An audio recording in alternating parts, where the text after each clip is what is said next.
Bom dia, meus amigos, meus irmãos aqui do nosso grupo, Grãozinhos no Caminho, do nosso canal do YouTube.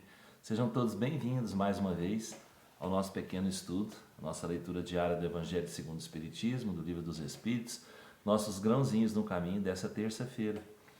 E hoje o Evangelho traz para a gente o capítulo 1 ainda, Eu não vim destruir a lei, nas instruções dos Espíritos, a Era Nova. Deus é único e Moisés, o Espírito que Deus enviou em missão para o fazer conhecer, não somente aos hebreus, mas ainda aos povos pagãos.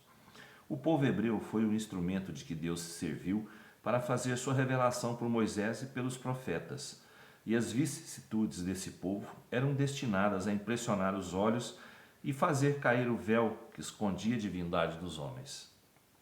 Aos homens. Os mandamentos de Deus, dados por Moisés, trazem o germe da mais ampla moral cristã. Os comentários da Bíblia limitavam-lhe o sentido, porque, postos em prática em toda a sua pureza, ela não teria sido então compreendida. Mas nem por isso os 10 mandamentos de Deus deixaram de permanecer como o frontispício brilhante, como o farol que deveria iluminar a humanidade no caminho que haveria de percorrer. A moral ensinada por Moisés era apropriada ao estado de adiantamento no qual se encontravam os povos que ela foi chamada a regenerar. E esses povos, semi-selvagens quanto ao aperfeiçoamento de sua alma, não teriam compreendido que se pode adorar a Deus de outro modo que pelos holocaustos, nem que se precisasse perdoar ao inimigo.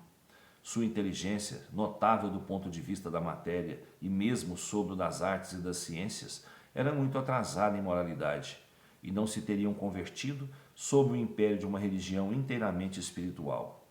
Era-lhes preciso uma representação semimaterial, tal qual lhe oferecia então a religião hebraica. Assim, os holocaustos falavam aos seus sentidos, enquanto que a ideia de Deus falava ao seu espírito. O Cristo foi o iniciador da moral mais pura e mais sublime, a moral evangélico-cristã, que deve renovar o mundo, aproximar os homens e torná-los irmãos, que deve fazer jorrar de todos os corações humanos a caridade e o amor ao próximo, e criar entre todos os homens uma solidariedade comum, de uma moral, enfim, que deve transformar a terra e dela fazer uma morada para os espíritos superiores àqueles que a habitam hoje. É a lei do progresso, à qual a natureza está submetida, que se cumpre, e o espiritismo é a alavanca da qual se serve para fazer avançar a humanidade. São chegados os tempos em que as ideias morais devem se desenvolver para cumprir os progressos que estão nos desígnios de Deus. Elas devem seguir o mesmo caminho que as ideias de liberdade percorreram e que delas eram precursoras. Mas não é preciso crer que esse desenvolvimento se fará sem lutas. Não, elas têm necessidade para atingir a maturidade de abalos e de discussões, a fim de que atraiam a atenção das massas. Uma vez fixada a atenção, a beleza e a santidade da moral impressionarão os espíritos, e eles se interessarão por uma ciência que lhes dá a chave da vida futura e lhes abre as portas da felicidade eterna. Foi Moisés quem abriu o caminho, Jesus continuou a obra e o Espiritismo a arrematará. Um espírito israelita em Mulhouse, 1861. E a gente está falando, né, gente, que primeiro veio Moisés, depois veio Jesus e agora veio o Espiritismo, né, para trazer luz à humanidade. Moisés veio, trouxe a lei de Deus para mudar, né, a humanidade daquela época, mudar o povo hebreu que cultuava deuses, que fazia holocaustos, né? Então, Moisés veio trazer o Deus único, um Deus, né? Eles cultuavam vários deuses, o povo antigo cultuava o Deus da guerra, Deus do amor, Deus da fartura, né? Deus do vinho, e Moisés veio trazer um Deus único, um Deus que não necessitava de sacrifícios, de holocaustos, um Deus rígido, né, para colocar a humanidade nas rédeas que precisava ser colocada, na rédea da moral, porque eles não tinham, apesar do pouco desenvolvimento que havia intelectual, né? Tinha alguns artistas, tudo, mas eles não tinham moral suficiente ainda, né? A moral deles era muito baixa, o desenvolvimento moral deles. Então Moisés veio colocar esse povo nas rédeas, para que Jesus, depois de Moisés, né, viesse trazer a lei de amor. A lei de amor, que substituiu, né, os 10 mandamentos. A lei de amor engloba tudo, não é?